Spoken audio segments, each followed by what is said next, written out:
Where there is so many strong, powerful, inspiring women doing really amazing things, and I didn't expect that, to be honest. Previous winners next to those legends, like, what are you talking about? It's just like there have always been gatekeepers. You are aware of the kind of people who determine who fits and merits attention. The gate was recently kicked off its hinges.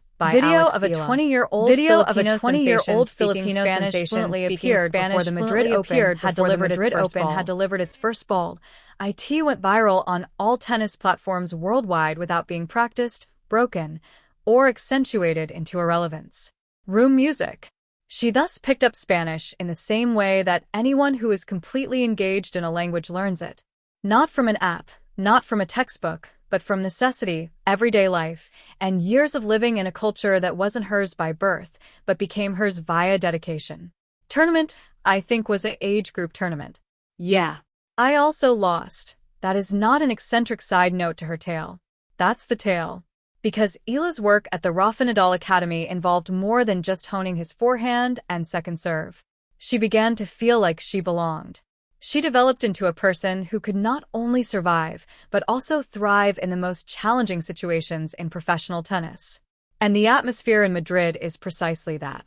The Madrid Mutua, one of the sport's most intense environments, is open at the Caja Magica. The Spanish audience is outspoken, informed, and fervent. They are skilled tennis players. They totally music and are not readily impressed. Observe the difference between a player who reads a rehearsed thank you in fragmented syllables and calls it connection, and a foreign player who genuinely tries to meet them in their language. They didn't receive broken syllables from Eala. She engaged them in conversation. Real, fluid, self-assured Spanish that didn't falter over grammar or stop to look up words. The audience sensed it. It was sensed in a press room. Additionally, the tennis community sensed music as soon as it appeared on social media.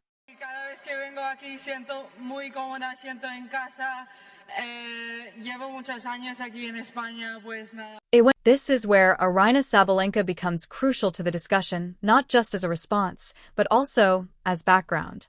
Music Sabalenka was the most dominant player in women's tennis when she came in Madrid.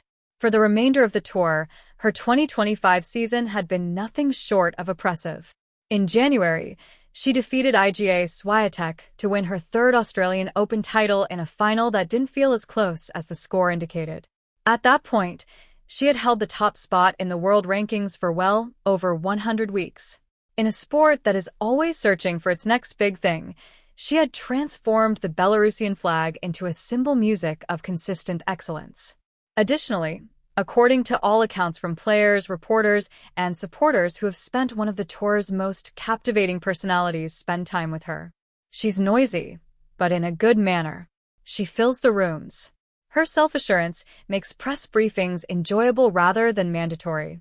She is never taken by surprise, but she was, because it showed something real. The video of Sabalenka's response to Eala's Spanish went viral. This was not a staged media event. This was not a well-crafted piece of material for the tournament's social media platforms. The world #1 experienced something she wasn't ready for at an unguarded moment, and her expression made it clear. A quiet shrug was not concealed by a diplomatic smile. There was genuine surprise, the kind that doesn't happen on its own. It was the reaction, not just the Spanish, that caused it to become viral. Because Sabalenka's inability to speak wasn't patronizing. It wasn't contemptuous. It was sincere. In some respects, this makes it more insightful about the presumptions that exist among the tennis community than any opinion piece or hot take could. The premise is that a young Filipino woman shouldn't be able to enter Madrid and feel comfortable. She should be appreciative of the experience and the wild card, intending to take a set from a player ranked in the top 50 and expand from there. She shouldn't be able to speak Spanish fluently and make the top player in the world gasp. However, the tennis world hasn't been paying enough attention to Eala's music defiance of that script for years. In 2022, she was the U.S. Open Girls Music Singles Champion. She became the first Filipino athlete in history to win a Junior Grand Slam championship at any level as a result. Age group tournament, Moreover, yeah. I also lost. That is not. No Filipino player has ever taken the stage and triumphed in a sport music that has been played professionally for more than a century, with competitions spanning generations. AT17, Eala did it. The major tour is not the junior circuit. The fact that junior success does not equate to professional success is evident to anyone who has taken tennis seriously. Junior champions who vanished and main draw players who never advanced to a junior final abound throughout the sport's history. A junior Grand Slam victory is therefore not assured. However, it's a signal. It indicates that the player has something valuable that observing. Since then, Eala has transformed that signal into a collection of proof. Without the support of a wealthy federation or the facilities that players from the US, Spain, or Eastern Europe usually have, she has been making the difficult transition from junior tennis to the professional circuit. There isn't a finance funnel in place in the Philippines that allows players to participate without worrying about money. The honest truth to getting to the top is that it takes mental fortitude and not shying away from it. In draws where she is frequently the only Southeast Asian player in the building, Eala has had to battle for every ranking point, tournament admission, and chance to demonstrate her worth. And she has continued to rise into the top 100, into the main draws of the major tournaments, and into discussions that would have seemed premature a year ago, but now seem inevitable. Although it might have been the first time the rest of the tennis world caught up to what the Philippines already knew, Madrid was not her first appearance on a major platform. This is where she belongs. This is where she has always belonged. Spending more effort on the Nadal Academy link is worthwhile because it reveals a lot about Eala's competitive personality. For talented juniors, the Manicure Academy is not a finishing school. It is among the hardest training conditions in the world of tennis. Rafa Nadal created it with a particular mindset in mind, that resilience, both mental and physical, is something you must consciously and persistently cultivate rather than something that comes naturally.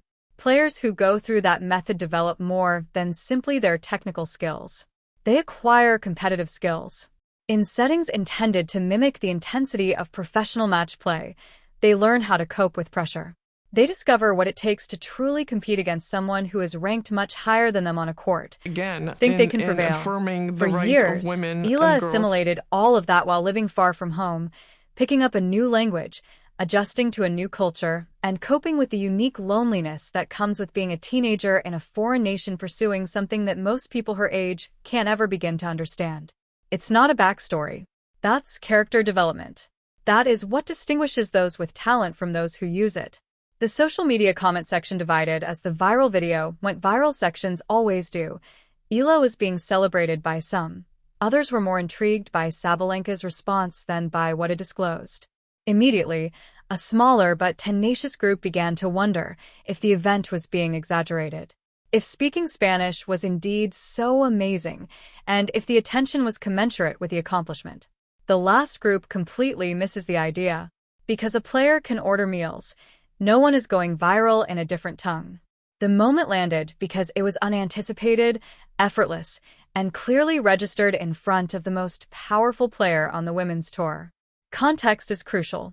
When the context is removed, the scene is a player speaking Spanish in Spain, which is not particularly noteworthy. Aryna Sabalenka, the current world number 1, who recently won her 3rd Australian Open title in 2025, is the woman observing her.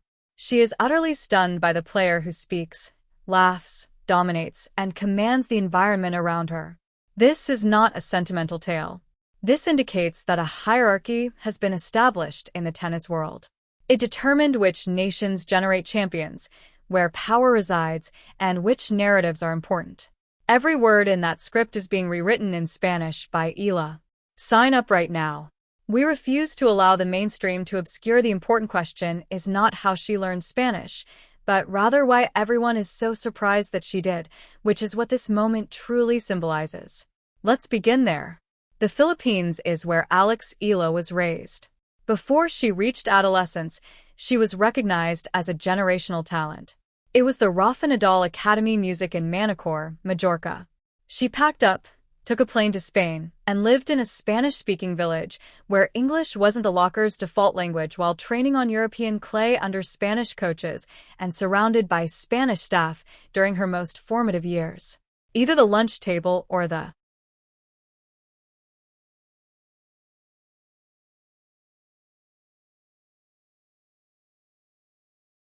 Almost beaten by the lack of pace on serve.